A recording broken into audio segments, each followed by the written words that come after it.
साथियों, स्वागत है आपका आपके अपने YouTube चैनल कैरियर मेकर्स में। रेलवे की जो लगातार पद आ चुके हैं और आने वाले हैं, उन सभी की तैयारी के लिए हमने अपने पूर्व वायदे के अनुसार आज से स्टार्ट किया है मैथ्स, रीजनिंग, जीके और साइंस का पूरा free course. Being a railway man, मेरी दिल से ये इच्छा है कि हमारे रेलवे में बहुत ही अच्छे एम्प्लॉइज आकर के रेल सेवा के साथ साथ देश सेवा कर सकें।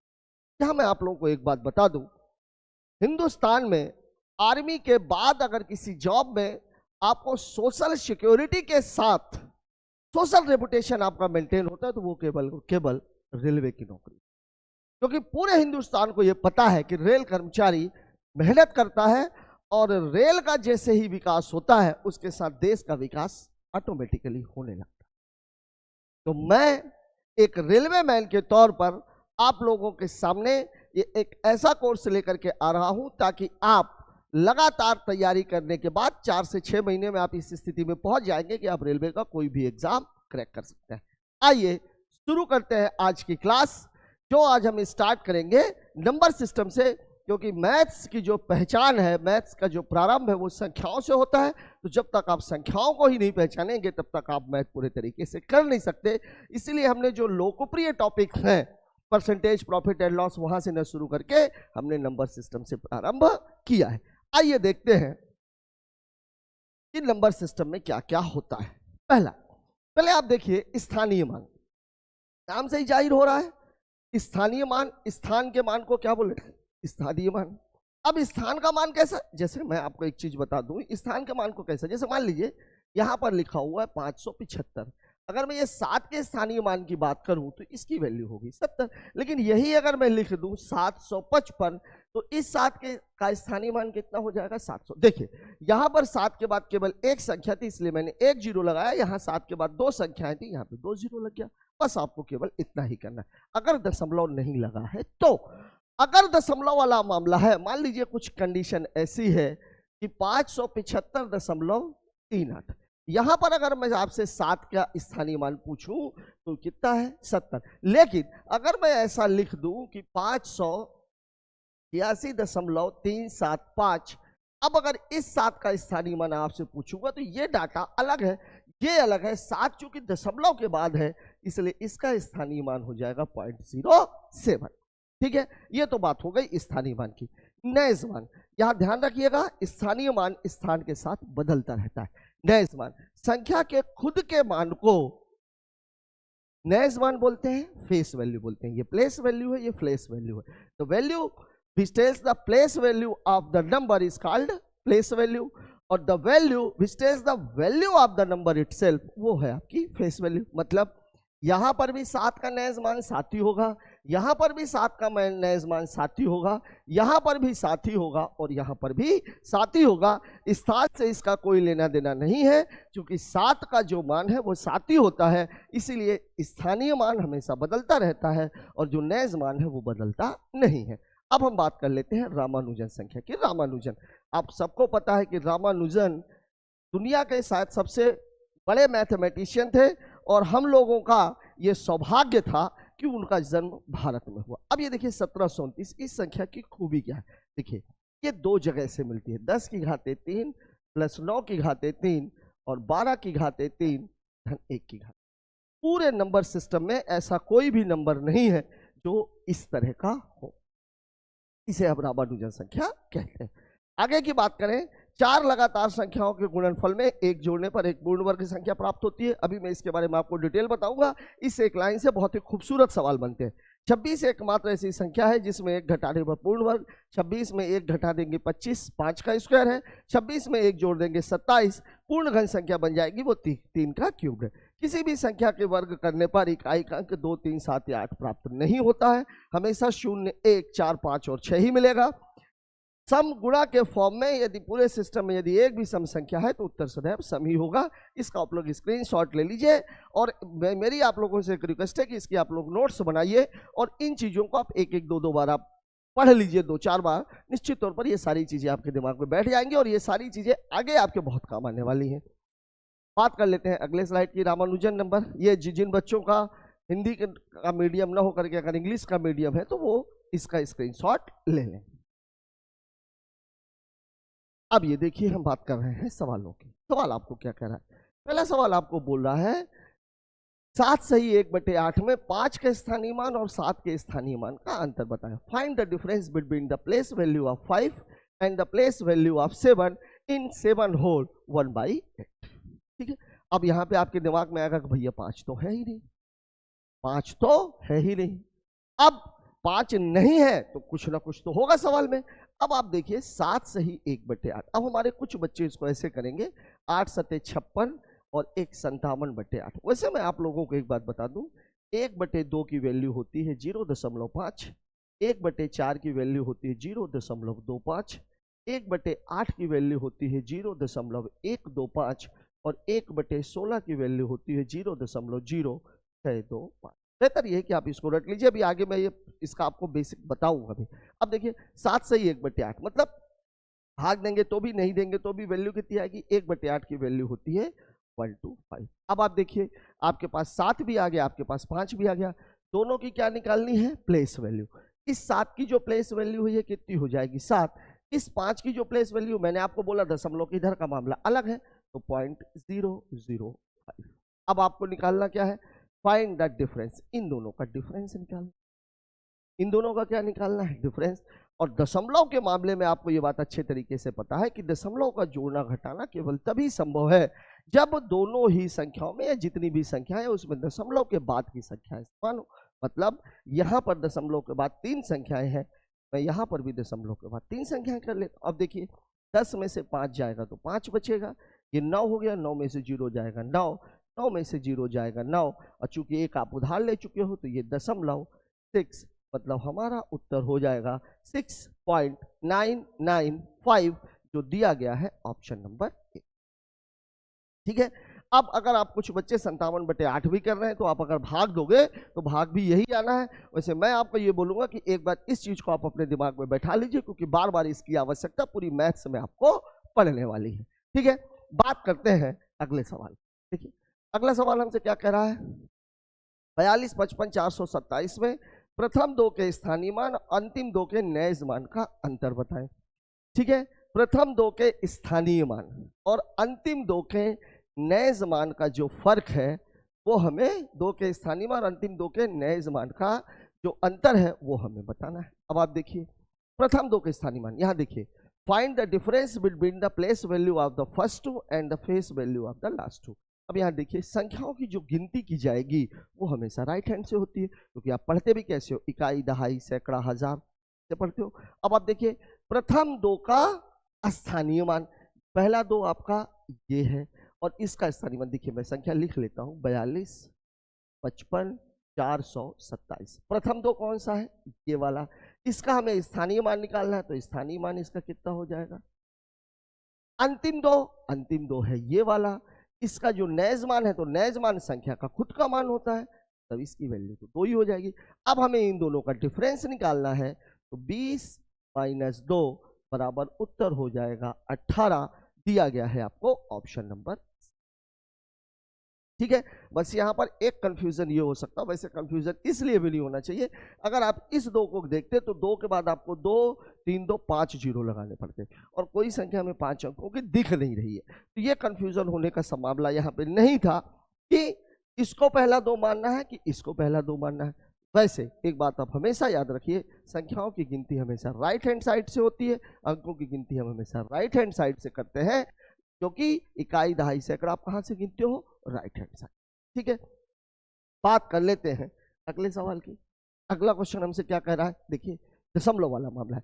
74.54 में दशमलव के पूर्व के 4 मतलब इसके पहले के 4 का जातीय मान, जातीय मान मतलब बात हो रही है फेस वैल्यू की, और दशमलव के बाद के 4 के स्थानीय मान का आपको क्या निकालना है? योग निकालना है। ठीक है, दशमलव के पहले और दशमलव के बाद के जातीय मान का आपको क्या निकालना है? योग निकालना है। अब आप देखिए यहां पर दशमलव के पहले संख्या क्या है? पहले मैं संख्या लिख देता हूं 74.5। यहां आप देखिए दशमलव के पूर्व के 4 का जातीय मान, जातीय मान face value, find the sum of the face value of the 4 before the decimal and the place value of the 4 after the decimal.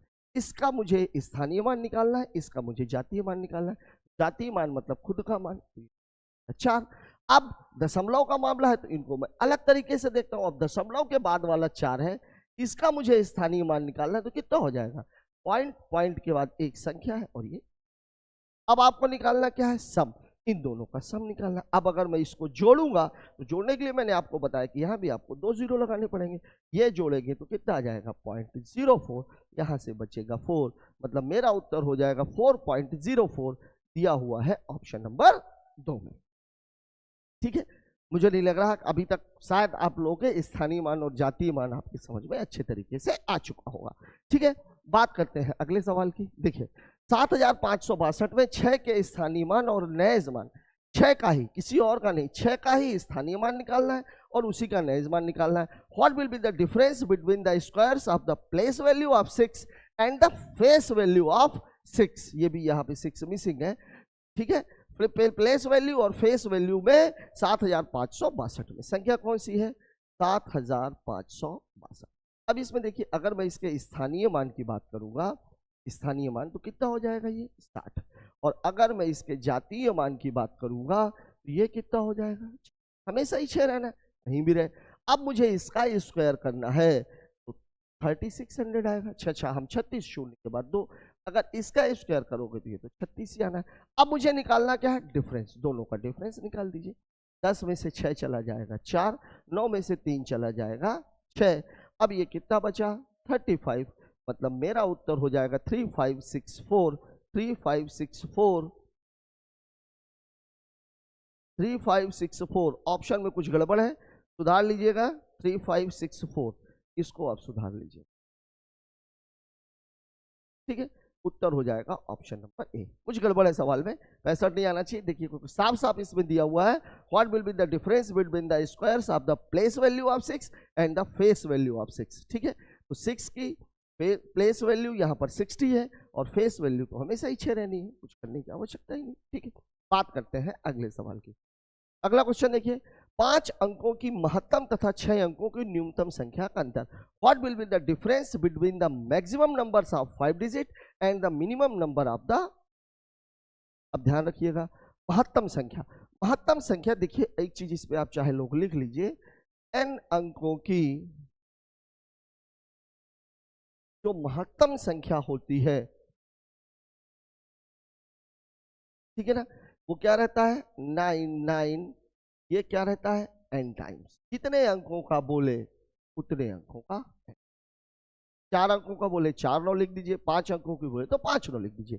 ठीक इसी तरीके से n अंकों की न्यूनतम संख्या क्या रहेगा? 1 लिखना है. और जो 0 है, 0 जो है, 1 तो रहेगा ही, जो 0 है वो कितनी बार रहेगा? n-1 time. मतलब अगर 4 का बोल रहा है तो 0 3 रहेंगे, 6 का बोल रहा है तो 0 5 रहेंगे. ठीक है, अब देखिए what will be the difference maximum number of 5 digit. यहाँ पर 5 है तो मैक्सिमम नंबर ऑफ जो 5 डिजिट होगा, मैक्सिमम नंबर वो कितना होगा? 5 बार 9, 1 2 3 4.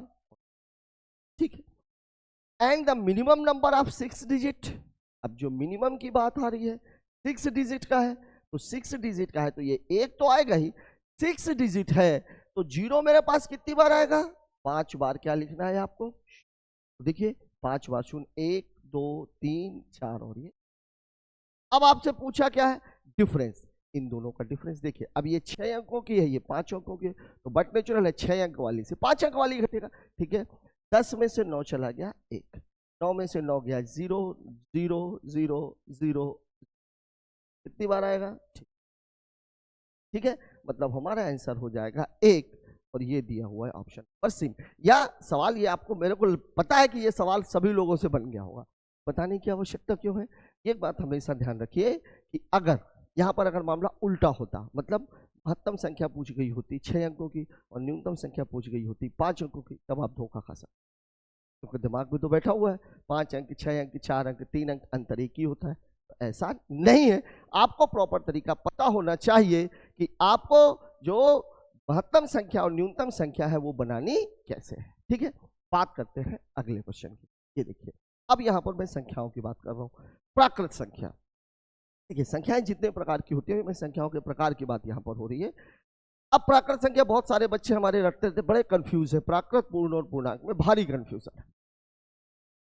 जो चीज उंगलियों में गिनी जा सके वो प्राकृत है, इसको प्रकृति ने दिया है। हाथ किसने बनाया? आप खुद सोचिए कि आप जब छोटे रहे होंगे तो गिनती आपको पहली बार ऐसे ही सिखाई गई होगी। ठीक है, तो जो चीज उंगलियों में गिनी जा सके ये प्रकृति ने दिया है। प्रकृति के हाथ से जो हम गिन सकते हैं वही प्राकृत। ठीक है, ये देखिए प्राकृत संख्या, इसीलिए मैंने इसकी परिभाषा में यही चीज लिखी, ऐसी संख्याएं जिन्हें उंगलियों पर गिना जा सके वो प्राकृत संख्या है। यहां पर एक बात जो ध्यान रखनी है, शून्य और ऋणात्मक संख्या जो है वो प्राकृत संख्या नहीं। देखिए अगर मैं ग्राफ की बात करूं, मैं एक ग्राफ बना देता हूं आपको। देखिए यहां पर है 0, ये मान लीजिए क्या है 1 2 3 4, ये भी आगे। ठीक है, यहां पर आप देखिए -1 -2 -3 -4 और ये भी आगे। देखिए अब मैं इसमें आपको समझाता हूं, यहां से लेकर के यहां तक ये है आपका प्राकृत, ये आपका प्राकृत है, नेचुरल नंबर। ठीक है, फिर अगर मैं इसमें 0 को भी शामिल कर दूं, इसको भी शामिल कर दूं, ये वाला हिस्सा, ये वाला हिस्सा, ये वाला, मतलब मैं यहां से लेकर के यहां तक की बात, तो ये वाली संख्या कौन सी कहलाएगी? पूर्ण, होल नंबर। ध्यान रखिए, नाम से ही जाहिर है, जो संख्या पूर्ण है वह पूर्ण संख्या, मतलब उसके आगे पीछे कुछ लगा हुआ नहीं होना चाहिए, केवल नंबर से होने चाहिए। 12, 120, 3565, कुछ लगा है क्या? नहीं लगा है, इसलिए ये क्या कहलाती है? पूर्ण संख्या। ये क्या कहलाती है? पूर्ण संख्या की परिभाषा में आप देखिए, ऐसी संख्याएं जो अपने आप में पूर्ण हो, मतलब जब संख्याओं में आप शून्य को भी शामिल कर दिए, क्योंकि शून्य के आगे पीछे भी कुछ नहीं लगा होता, लेकिन नंबर तो वो है, तो नंबर है, इसीलिए हम उसको बोलते हैं पूर्ण संख्या। क्यों? क्योंकि वह अपने आप में पूर्ण है। ठीक है, अब बात कर लेते हैं पूर्णांक की। पूर्णांक की तो सारी संख्याएं सबको जब मिला दिया, ठीक है, हर परिवार में जो है कुछ लोग ऐसे रहते हैं जो अच्छे होते हैं, कुछ लोग ऐसे रहते हैं जो बुरे होते हैं, तो जब हम पूरी यहां से लेकर के और यहां तक की बात करते हैं तो ये कहलाता है पूर्णांक, इंटीजर्स। ये बात याद रखने की है। ठीक है, तो यहां पर आप लोग चाहें तो इसका स्क्रीनशॉट ले लीजिए। वैसे मैंने अपनी तरफ से पूरी कोशिश की है कि आपके दिमाग में जो प्राकृत, पूर्ण और पूर्णांक के बीच का जो डिफरेंस है वो आपके अच्छे तरीके से समझ में आ गया होगा। ठीक है, प्राकृत मतलब प्रकृति के दिए हाथों से जिन्हें हम गिन सके, पूर्ण मतलब जिसके आगे पीछे कुछ नहीं लगा है, ऋणात्मक संख्याएं इसमें शामिल नहीं होती है, पूर्णांक मतलब सारी संख्याएं धनात्मक हो ऋणात्मक हो सब हो, कोई फर्क नहीं पड़ता। बात करते हैं अगले स्लाइड की। ये तो हो ही गई आपकी, इसका भी आप लोग स्क्रीनशॉट ले लीजिए। ठीक है, बाद में पढ़ने के काम आएगा। ठीक, इसकी देखिए सम संख्या है, सभी को पता है, इकाई अंक 2, 4, 6, 8 और 0 हो तो वो क्या कहलाता है? सम संख्या कहलाता है। परिभाषा के लिए ऐसी संख्या जिनका इकाई अंक 1, 3, 5, 7 ना हो वह विषम संख्या कहलाती है, ये तो सभी को पता ही है। ठीक है, आगे देख लीजिए अभाज्य संख्या। सबसे ज्यादा पूछे जाने वाले सवाल नंबर सिस्टम में, इंट्रोडक्शन ऑफ नंबर्स में यही पॉइंट है। अभाज्य संख्या कहलाती क्या? अभाज्य संख्या वह संख्या है जिनके केवल 2 गुणनखंड होते हैं। 2 गुणनखंड मतलब एक स्वयं और एक एक। जैसे 3 है, 3 किससे कटेगा? 3 एक कम 3, 1 तिक्के 3। 5 है, किससे कटेगा? 5 एक कम 5, 1 पंचे 5। 5 से और 1 से, जो स्वयं से विभाजित हो और 1 से विभाजित हो, जिसके गुणनखंड ही केवल 2 हो, वह अभाज्य है। यहां पर एक महत्वपूर्ण पॉइंट यह है कि एक अभाज्य संख्या नहीं है। क्यों? 2 गुणनखंड चाहिए ना भाई, परिभाषा में ही 2 गुणनखंड है, और यहां पर कितने गुणनखंड दिखा रहा है? केवल एक और एक। तो अब अगर दोनों ही चीज है तो और लगेगा क्या? नहीं, इसीलिए एक अभाज्य संख्या नहीं है। ये बात हमेशा दिमाग में बैठा करके रखिए। परिभाषा के लिए देखिए लिखा हुआ है, ऐसी संख्याएं जिनके 2 गुणनखंड हो अभाज्य संख्या, अथवा ऐसी संख्याएं जो स्वयं तथा एक को छोड़कर किसी भी संख्या से विभाजित ना हो। Prime numbers are such numbers which have only 2 factors, they are called prime numbers. That is, such numbers are not divisible by any number other than themselves and स्वयं से और एक से। भाज्य संख्याएं तो ये है कि किसी से भी कट जाती है, जिनके गुणनखंड 2 से ज्यादा हो गए मतलब वो भाज्य है। आपके दिमाग में अभाज्य संख्या रहनी चाहिए, ठीक है। अब देखिए अभाज्य संख्याओं के ये बड़ा महत्वपूर्ण पॉइंट है, इसको जरूर आप लोग ध्यान रखिएगा। एक ना तो भाज्य है ना ही अभाज्य। अभी अभी मैंने आपको बताया तो एकमात्र सम संख्या है जो अभाज्य है। ध्यान रखिएगा कोई भी सम संख्या अभाज्य नहीं है दो को छोड़कर। दो को छोड़कर सबसे छोटी संख्या जो अभाज्य है वो दो है, और एकमात्र सम संख्या है जो क्या है, अभाज्य। क्योंकि दो के अलावा जितनी भी सम संख्या है वो सब दो से कट जाती है, ठीक है। अब देखिए सबसे छोटी अभाज्य संख्या दो है, दो के बारे में ये दोनों ही पॉइंट मैंने आपको बता दिए। सबसे छोटी विषम अभाज्य संख्या 4 है। सबसे छोटी भाज्य संख्या कौन है, 4 है, ठीक है। सबसे छोटी विषम अभाज्य संख्या 9 है। 3 अंकों की सबसे छोटी संख्या, ये बात जरूर याद रखिएगा, ये 101 है और ये 1009 है। यहाँ बच्चे बड़ा धोखा खाते हैं, 3 अंकों का 101, 4 अंकों का 1001। ऐसा होता है क्या? नहीं। क्यों? क्योंकि 1001 13 और 7 दोनों से 11 से भी कट जाती है। अभी इस 1001 का बड़ा बेहतरीन डिविजिबिलिटी रूल में आपको सवाल मिलने वाले हैं। 7, 11 और 13 से विभाजित होने वाली संख्या कौन सी है? 1001, ठीक है। ये बात याद रखिएगा। तो ये 1009, 4 अंकों की जो सबसे छोटी अभाज्य संख्या है वो 1009 है, ठीक है। आगे देख लेते हैं, ये इंग्लिश वाला है, आप चाहें तो इसका स्क्रीनशॉट लेकर के रख सकते हैं। एक एक बार इसको पढ़ते रहिएगा, बहुत काम आने वाली चीज है। ये देखिए, ये जरूर आप पढ़ लीजिए। 1 से लेकर के 100 तक अभाज्य संख्याएं कितनी होती है? 25, ठीक है। इसका हमने वाइफरकेशन किया, तो वाइफरकेशन में 1 से 50 तक कितनी है? 15, और 1 से लेकर के 51 से लेकर के 100 तक में कितनी है? 10, ठीक है। पहली बात मतलब 1 से लेकर के 100 तक में अभाज्य संख्याएं होती हैं 25, जिसमें 1 से 50 तक में है 15, और 51 से लेकर के 100 तक में है 10। अब आप देख लीजिए 15 और 10 25। एक बात यहां ध्यान रखनी है, अगर 10 से बड़ी संख्या है, मतलब संख्या अगर 1 अंक की नहीं है 2 अंक की है, तो उसका इकाई अंक 1, 3, 7 या 9 ही होगा। क्यों होगा? क्योंकि अगर किसी भी संख्या का इकाई अंक 5 हो जाएगा, यहां आप लोगों के दिमाग में क्या है? 2, 3, 5, 7, 9, यही है ना। 9 भी नहीं है। 9 क्यों? क्योंकि 9 तो ऑलरेडी भाज्य है। आपके दिमाग में 2, 3, 5, 7 बैठा हुआ, तो भैया किसी भी संख्या का इकाई अंक अगर 2 हो गया तो 2 से कटी जाएगी। मैंने आपको पहले ही बताया कि एकमात्र सम संख्या 2 है जो अभाज्य है। किसी भी संख्या का इकाई अंक अगर 5 हो गया तो वो संख्या 5 से कट जाएगी, तो 5 तो हो ही नहीं सकता है। तो ये बात आपको याद रखनी है कि ऐसी कोई भी संख्या जिसका मान 10 से जाता है वह अभाज्य तभी होगी जब उसका इकाई अंक 1, 3, 7 या 9, ठीक है। चलिए, सह अभाज्य संख्या, ये बड़ा महत्वपूर्ण आइटम है। सह अभाज्य संख्या, कोई भी ऐसी संख्या ले लो जो किसी भी एक संख्या से ना कटे, मतलब उसका महत्तम समापवर्तक 1 हो।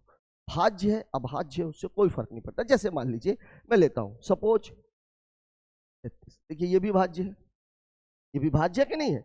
और मैं ले लेता हूं, मान लीजिए कितना ले लूं? 63 नहीं, 9 से कट रहा है, ये भी 3 से कट रहा है, ठीक है ना। मैं ले लेता हूं कितना? 49। ये देखिए, अब देखिए ये भी भाज्य है, ये भी भाज्य है, लेकिन ये सह अभाज्य कहलाएगी। क्यों कहलाएगी सह अभाज्य? क्योंकि ये कट रही है 3 और 11 से, ये कट रही है 7 से, दोनों के बीच में कुछ भी कॉमन नहीं। इसीलिए पर जो वो लिखा हुआ है उसका क्या लिखा हुआ है? संख्याओं का ऐसा जोड़ा जिनका महत्तम समापवर्तक कितना है? 1 हो। अर्थात किसी भी संख्या से दोनों संख्याएं विभाजित ना हो। ये दोनों ही संख्याएं ऐसी हैं जो किसी भी एक संख्या से विभाजित नहीं होती। जरूरी नहीं है कि ये अभाज्य है भाज्य है, क्या है इससे कोई फर्क नहीं पड़ता, ठीक है। जुड़वा अभाज्य संख्या, यहां पर आपको जो ध्यान देना है जुड़वा अभाज्य में, ये बड़ा इंपॉर्टेंट आइटम है। यहां मैं लिख देता हूं 3349 आपकी जानकारी। देखिए, अभाज्य संख्याओं का ऐसा जिसके बीच 2 का अंतर है। अब अगर संख्याएं अभाज्य हैं तो वो तो एक दूसरे से कटेंगे ही नहीं, और कटेंगे नहीं तो इनका HCF है, मतलब जो शर्त सह अभाज्य में है वो जुड़वा अभाज्य में तो लगेगी ही लगेगी। लेकिन यहाँ 2 शर्तें और जुड़ गई। पहली, दोनों संख्याएं अभाज्य होनी चाहिए, और दूसरी, दोनों के बीच में 2 का अंतर होना चाहिए। अब जैसे देखिए, मैं अगर बोलूं 3 और 5, ये जुड़वा अभाज्य है। क्यों? दोनों ही अभाज्य है, ठीक है। दोनों के बीच में 2 का अंतर है, ठीक है। लेकिन अगर मैं बोलूं 31 और 33, अब आप देख लीजिए 31 और 33 2 का अंतर है, लेकिन 33 अभाज्य संख्या नहीं है। मैं अगर बोल दूं 7 और 11, अब देखिए यहां पर ये दोनों संख्याएं अभाज्य है, लेकिन इनके बीच में 2 का अंतर नहीं है, इसलिए ये भी जुड़वा भाज्य नहीं होगी। यही फर्क है जो आपको समझना है, जुड़वा भाज्य और सहभाज्य, ठीक है। बात करते हैं परिमेय संख्या और अपरिमेय संख्या की। इसको मैं आप लोगों को थोड़ा सा बाद में समझाता हूं, परिमेय संख्या और अपरिमेय संख्या के बारे में, ठीक है। जब सवाल आएगा तब शांत दशमलव और अशांत दशमलव के बारे में, ठीक है। चलिए, अच्छा आ ही गया परिमेय, चलिए तो फिर परिमेय ही पढ़ लेते हैं। ये देखिए परिमेय संख्या कौन सी संख्या है? सारी संख्याएं परिमेय है, बस शर्त यह है कि उसका मान निश्चित हो। मतलब ऐसी कोई भी संख्या जिसका मान निश्चित है वो परिमेय कहलाए। मतलब क्या हुआ, आप लोगों ने ये बात तो पढ़ी ही होगी कि किसी भी संख्या के बटे में अगर 0 लिख दिया जाए इसका मान इनफाइनाइट हो जाता है, और मान अनिश्चित हुआ तो वो परिमेय संख्या नहीं है, वो अपरिमेय हो जाएगी। ऐसी कोई भी संख्या जिसका मान निश्चित है वो परिमेय है। जैसे देखिए, अब देखिए जिसे p बटा q के रूप में लिखा जा सके, जैसे मान लीजिए 3/4 है, ऋण 5/7 है, 27/11 है, या ऋण 27/11 है, ये सारी की सारी कौन सी है? परिमेय संख्या। क्यों? क्योंकि यहाँ पर जो हर है वो 0 नहीं।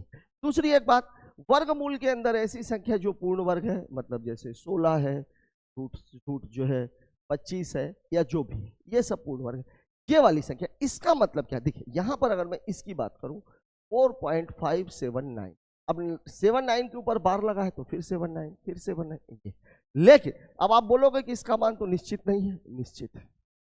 क्यों? क्योंकि बार को जब आप हल करते हो तो उसकी वैल्यू निकल के आती है, इसका मान निश्चित है, ठीक है। ठीक है, सही। अगर मैं इसकी बात कर दूं एक बार की तो 1 2 रिपीट, मतलब अगर बार लगा है तो अब बिल्कुल कंफ्यूज मत होना, जो भी संख्या बार वाली है मतलब वो चीज रिपीटेशन में हुई है और ऐसी संख्या का मान निकाला जा सकता है। अभी हम आगे सिंप्लीफिकेशन में ये बात पढ़ेंगे भी, ठीक है। इधर देखिए अपरिमेय संख्या, ऐसी संख्याएं जिन्हें p बटा q के रूप में न लिखा जा सके, अर्थात q का मान 0। क्यों? क्योंकि इनका मान इंडेफिनिट हो जाता है। अब यहां पर एक बात देखिए, वर्गमूल के अंदर ऐसी संख्या जो पूर्ण वर्ग नहीं, जैसे √3, अगर आप इसका मान हल करेंगे तो इसका कुछ ऐसे मान आता है 1.7325446, ऐसा रिपीटेशन आपको नहीं मिलेगा, और जब रिपीटेशन नहीं मिलेगा तो आप वैल्यू निकाल ही नहीं सकते, एग्जैक्ट वैल्यू आपको नहीं मिलेगी। बार अगर लग गया है तो वैल्यू निकलेगी, यहां में और यहां में यही फर्क है, यहां पे 79 79 79 79 रिपीट होगा, लेकिन यहां पर संख्याएं रिपीटेशन में नहीं आएंगी। पाई और ई ये भी अपरिमेय संख्या है, क्योंकि इन दोनों को आपने पढ़ा भी होगा। पाई का मान दशमलव के 20 अंकों तक निकाले, 5वीं 6वीं में आप लोगों ने किया होगा, ठीक है। 22/7, अगर 22/7 लिख दोगे तो परिमेय, लेकिन पाई लिख दोगे तो अपरिमेय। क्यों? क्योंकि आप वैल्यू निकालने के लिए बैठोगे तो उसका मान निश्चित नहीं किया जा सकता, ठीक है। अब हम बात कर लेते हैं कुछ सवालों की, इसका आप लोग स्क्रीनशॉट जरूर लेते रहिएगा, ठीक है। क्योंकि इन चीजों को स्क्रीनशॉट लेने के बाद मैं तो ये कहूंगा कि आप इनकी नोट्स भी बना लीजिए और एक एक बार इनको देखते रहिएगा। अब हम बात कर रहे हैं इसी से रिलेटेड कुछ सवालों की। देखिए सवाल मैं आपको बोल रहा हूं, वही सवाल आ गया। ये सवाल एसएससी में एक बार पूछा गया था, और यकीन मानिए 90% बच्चों ने, 90% सॉरी बोल रहा हूं मैं, 50% से ऊपर, आधे से ज्यादा बच्चों ने इस सवाल का गलत उत्तर दिया था। देखिए सवाल में आपको बोल रहा पाई, पाई, अब आप बोलोगे हाँ भाई ठीक है, फिर है 22/7, पाई का ही मान है, फिर आप बोलोगे 3.14, ये भी पाई का ही मान है, और फिर आपको 3.14 का मान। अब आप देखिए यहां पर, आप देखिए यहां बार लग गया। अब जिस बच्चे को परिमेय और अपरिमेय संख्याएं कंफर्म नहीं है वो क्या करेगा, वो ये करेगा कि वो इसको टिक लगा के आ जाए, ठीक है। लेकिन वास्तव में अगर देखा जाए तो ये भी परिमेय है, ये भी परिमेय है, ये भी परिमेय है, अपरिमेय कौन सी है? ये वाली, ये वाली। अब अगर आपसे पूछ लिया जाए कि निम्नलिखित में से कौन सी संख्या परिमेय नहीं है, कर पाई है। लेकिन आपसे सवाल में पूछा गया कितनी परिमेय संख्याएं हैं, कितनी परिमेय संख्याएं हैं? 3 परिमेय संख्याएं हैं, मतलब उत्तर हो जाएगा ऑप्शन नंबर 1, ठीक है। बात कर लेते हैं अगले सवाल की।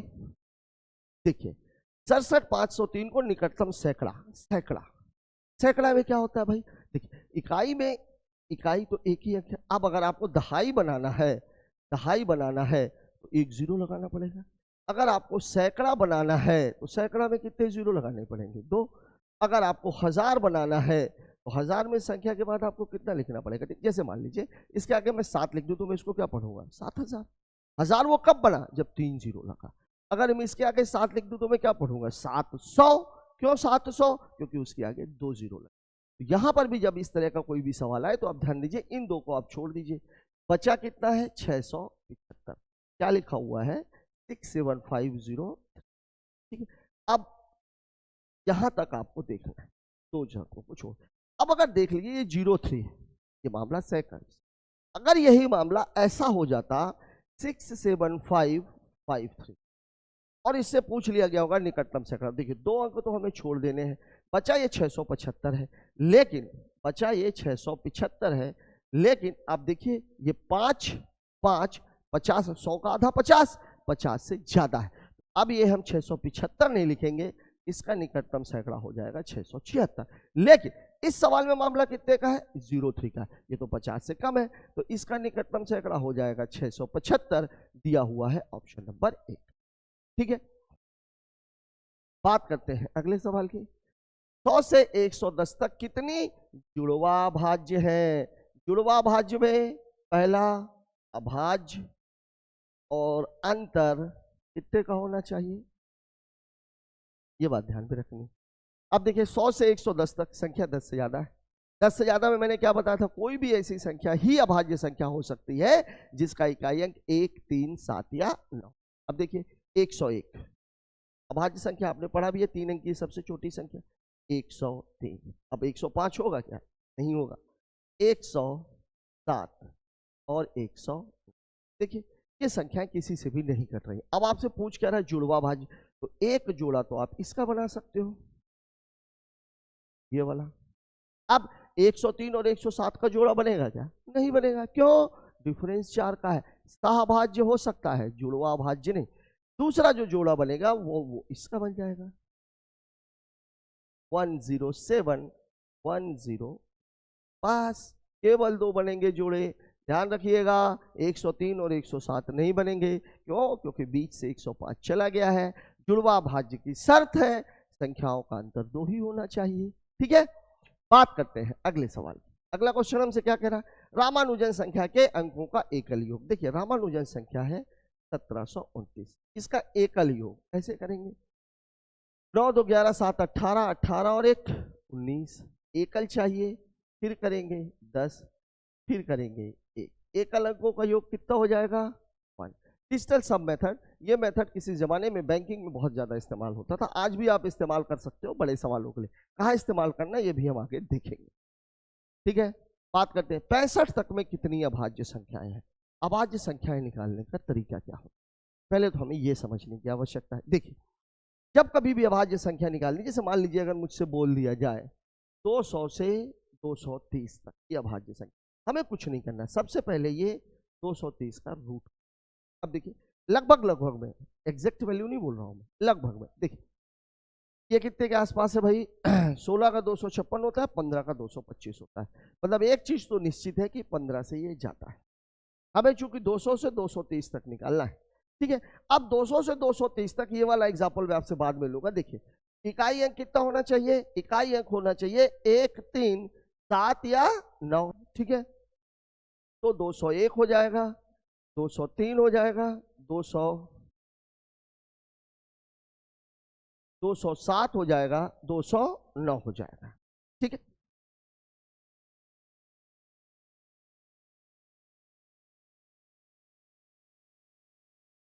अब इसके अलावा 221, 223, 227, 229। ठीक है, यहां एक लाइन छूट गई है, 211, 213, 217, 200। अब देखिए आपको जो चेक करना है वो किससे चेक करना है, पहला 3 से, 7 से, 11 से और 13 से।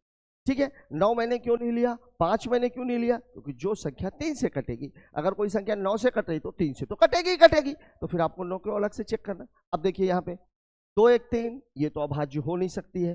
3 2 5 ये 3 से नहीं कट रही। 7 से अगर मैं देखूं तो 7 का नियम अभी मैं आपको बताऊंगा। 3 दूनी 6, 20 में से 6 घटाएंगे 14, मतलब ये संख्या 7 से कट रही है। काट के देखिए, 7 दूनी 14, 6 बचेगा, 7 नहीं 63, मतलब ये भी अभाज्य नहीं है। इसको आप देखिए, 7 2 9, 3 से कट जाएगी, ये भी अभाज्य नहीं है। 9 2 11, 7 3 से नहीं कट रही। 9 दूनी 18, 20 में से 18 गया 2, ये भी नहीं। लेकिन 9 2 11 और 11 में शून्य घटाएंगे 11, ठीक है। मतलब क्या हुआ, ये संख्या किससे कट रही है, 11 से। 11 कम 11, 11 नहीं है 99, ये भी अभाज्य। इसको देखिए, 2 1 3 1 4, 3 से नहीं कटेगी। 7 से अगर मैं चेक करूंगा तो 2 21 में से 2 जाएगा 19, 7 से भी नहीं कटेगी। 2 1 3, 3 में से 1 जाएगा 2, 11 से भी नहीं कटेगी। 13 13 कम 13, कितना बचेगा 8 81, ये नहीं कटेगी, मतलब ये अभाज्य है। 3 2 5 1 6 नहीं है। 7 2 9 1 10, 7 दूनी 14, 21 में से 14 जाएगा 7, 7 से कट जाएगी। 9 2 11 में से 1 गया 10, 9 1 10 2 12, ये भी अभाज्य नहीं है। 221, 2 2 4 1 5, 3 से नहीं कट रही है। 2 22 में से 2 जाएगा, कितना बचेगा 20, नहीं कट रही है। 2 1 3, 3 में से नहीं कट रही है। 13 1 कम 13, 9 13 7 91, ये 13 से कट जाएगी। 3 2 5 2 7, 3 से नहीं कट रही है। 3 दूनी 6, 22 में से 6 जाएगा 16, 7 से नहीं कट रही है। 3 2 5, 5 में से 2 जाएगा 3, इससे भी नहीं कट रही है। 13 13 कम 13, 9 93, नहीं कट रही है, मतलब ये भी अभाज्य है। 7 2 9 2 11, 3 से नहीं कटेगी। 7 दूनी 14, 22 में से 14 जाएगा 8, नहीं कटेगी। 11 से 7 2 9, 9 में से 2 जाएगा 7, 11 से भी नहीं कटेगी। 13 1 कम 13, 97, इससे भी नहीं कट रही। 9 2 11 2 13, 3 से नहीं कटेगी। 9 दूनी 18, 22 में से 18 जाएगा 4, 7 से भी नहीं कटेगी। 9 2 11, 11 में से 2 गया 9, 11 से भी नहीं कटेगी। 13 से 13 कम 13 और 99, 13 7 91, नहीं कटेगी, मतलब टोटल कितनी संख्याएं हैं, ठीक। ये तो हो गया तरीका। मैंने आपको डिटेल इसलिए किया, यहां पर जो है ये पॉइंट बड़ा इंपॉर्टेंट है कि आपको संख्याएं चेक किससे करनी है। अब देखिए, मैं 65 की बात कर रहा हूं। देखिए, 1 से 65 तक का सवाल था। अब देखिए, आप 1 से 50 तक तो आपको पता है कि संख्याएं कितनी होती है, 15, ये तो कंफर्म है। अब आपके पास कौन सी बची, 51 53 57, ठीक है, 61 और ये, इतनी ही संख्याएं बच रही हैं। अब अगर मैं 65 का भाग दूं तो रूट ऑफ 65 कितना हो जाएगा, 8 पॉइंट समथिंग समथिंग। अब आपको केवल किससे चेक करना है, 3 से और 7 से, किसी संख्या से चेक करने की जरूरत, केवल 3 और 7 से चेक करना। अब देखिए, 5 1 6, 3 से कट रही है। 5 3 8, 7 5 12, 3 से कट रही है। 9 5 14, 6 1 7 6 3 9, ये तो 3 से कट रही है। अब 7 वाली चेक करनी है। 53 नहीं कटेगी, ये अभाज्य है। 59 नहीं कटेगी, ये अभाज्य है। 61 नहीं कटेगी, ये अभाज्य। 1 2 3, तो 15 + 3, मतलब टोटल अभाज्य संख्याएं हो जाएंगी 18, दिया हुआ है ऑप्शन नंबर 2 में, ठीक है।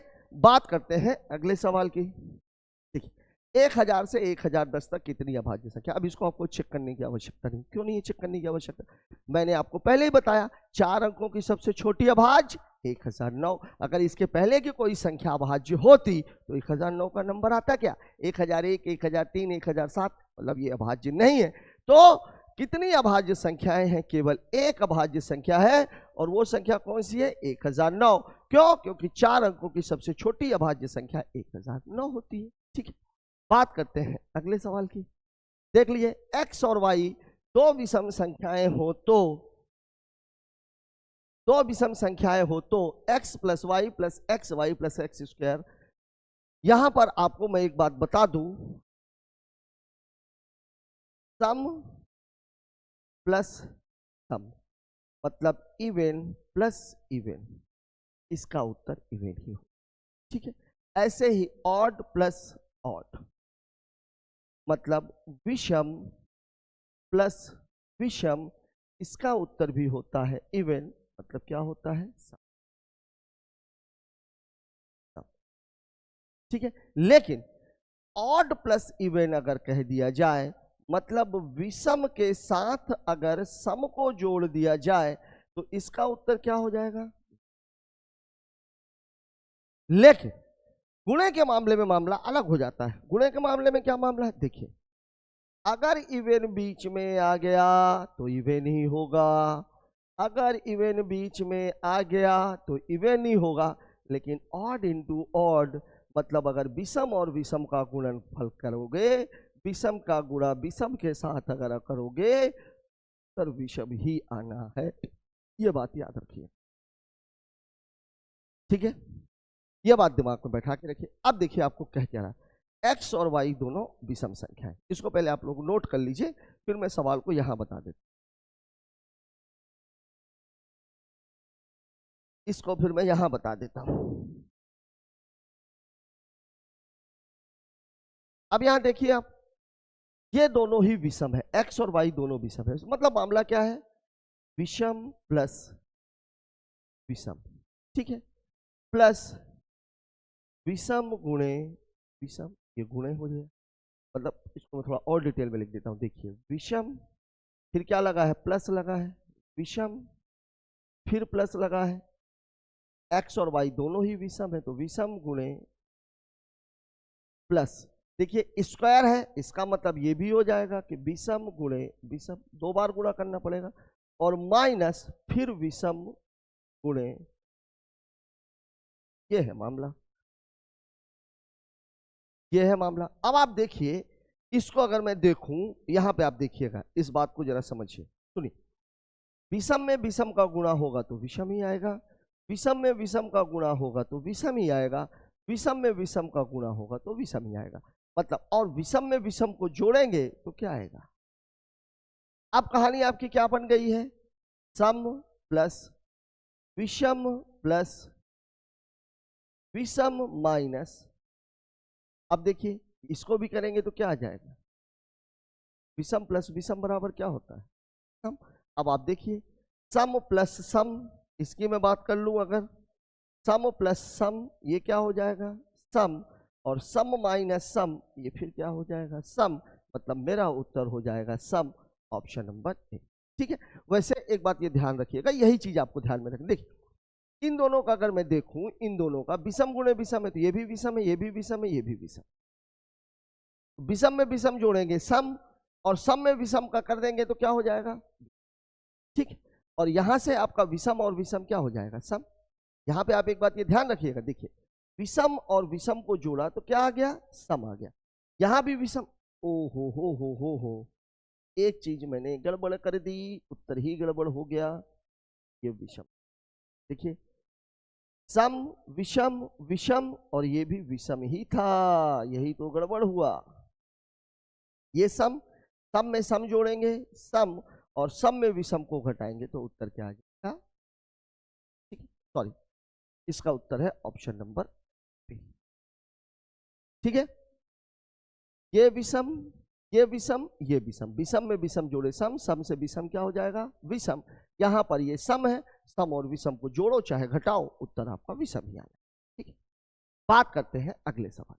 देखिए 77 बेतरतीब विषम संख्याओं को एक सम संख्या में जोड़ने पर, देखिए बेतरतीब विषम संख्या, दो विषम संख्याओं को जब हम जोड़ते हैं तो उत्तर सम मिलता है, और 77 बेतरतीब संख्याएं हैं, मतलब ये हुआ कि मैं इसको ऐसे तो बांट सकता हूं ना भाई, इसको आप ऐसे तो कर सकते हो ना, 76 विषम संख्या,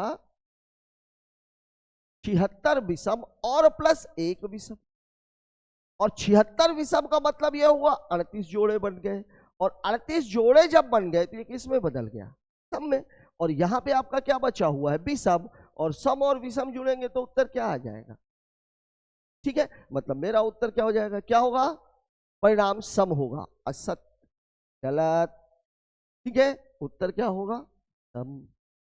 ठीक है, ठीक है, अच्छा एक सम संख्या में जो बार बार मैं गलती कर रहा हूं, अच्छा ये सम ही है, अच्छा अब इसमें क्या बोल रहा है, 77 बेतरतीब विषम संख्याओं को एक सम संख्या में जोड़ने है, यहां पर अगर आप एक सम जोड़ भी दोगे तो भी उत्तर क्या आना है, सम ही आना है। ठीक है, बात करते हैं अगले सवाल की, ये देख लीजिए, किसी संख्या को वर्ग किया जाता है, ये बात नोट कर लीजिएगा, किसी भी संख्या को वर्ग करने पर इकाई का अंक 2, 3, 7 या 8 नहीं होता, होता क्या क्या है, होता है 0, 1, 4, 5, 6 और, ठीक है, ये होता है, ये होता है, और 2, 3, 7 और 8 ये नहीं होता है। ये नहीं होता। अब देखिए वर्ग किया जाए तो इकाई अंक नहीं होगा। 2 3 7 8 में से कौन सा दिया हुआ है? 8। मतलब कौन सा नहीं होगा? 8 नहीं होगा। 0 1 4 5 6 और 9 ये होंगे ही। ठीक है, बात करते हैं अगले क्वेश्चन की। निम्न में से कौन सी संख्या जुड़वा भाज्य? फिर वही जुड़वा भाज्य। क्या है परिभाषा? दोनों संख्याएं अभाज्य, बीच में 2 का अंतर। पहले मैं अंतर को ही पकड़ लेता हूं भैया। यहां 2 का अंतर है क्या? नहीं। यहां 2 का अंतर है क्या? नहीं। यहां 2 का अंतर है क्या? नहीं। यहां 2 का अंतर भी है और 3 और 5 दोनों अभाज्य संख्याएं भी हैं, इसलिए मेरा उत्तर हो जाएगा ऑप्शन नंबर सी। ठीक है, बात करते हैं अगले सवाल की। 6/7 और 7/8 के बीच में विद्यमान परिमेय संख्या। एक बात हमेशा ध्यान रखिएगा, इन दोनों संख्याओं के बीच में, दो परिमेय संख्याओं के बीच में अनंत परिमेय संख्याएं हो सकती। कैसे? देखिए अब बात इनकी हो रही है। देखिए 6/7 7/8, इसको आपको कुछ नहीं करना, यही तो कंपेयर करते टाइम पे। 8 6 48, 7 7 49 बटे 56 अब देखिए इनके बीच में आपको कोई संख्या दिखेगी क्या? नहीं दिख रही है।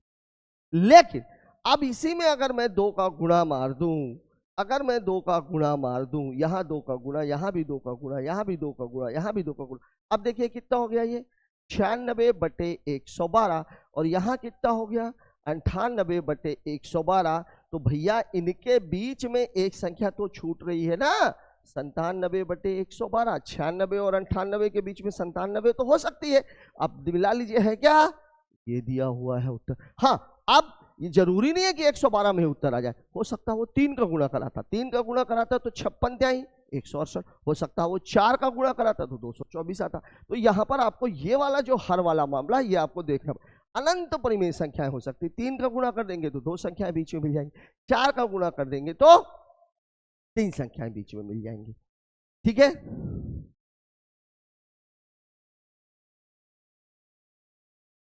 साथियों नंबर सिस्टम में आज हमने जो इंट्रोडक्शन ऑफ नंबर्स के सवाल उठाए, मुझे आशा ही नहीं पूरा भरोसा है कि आपका जो बेसिक मामला है वो काफी क्लियर हुआ होगा। अभी इन्हीं सभी चीजों की जरूरत हमको पूरे नंबर सिस्टम में पढ़ने वाली, और रेलवे में नंबर सिस्टम से रिलेटेड बहुत सारे सवाल पूछे भी जाते हैं। आज का ये वीडियो आपको कैसा लगा कमेंट बॉक्स में जरूर बताएं। मिलते हैं कल इसके अगले भाग के साथ, तब तक के लिए जय हिंद।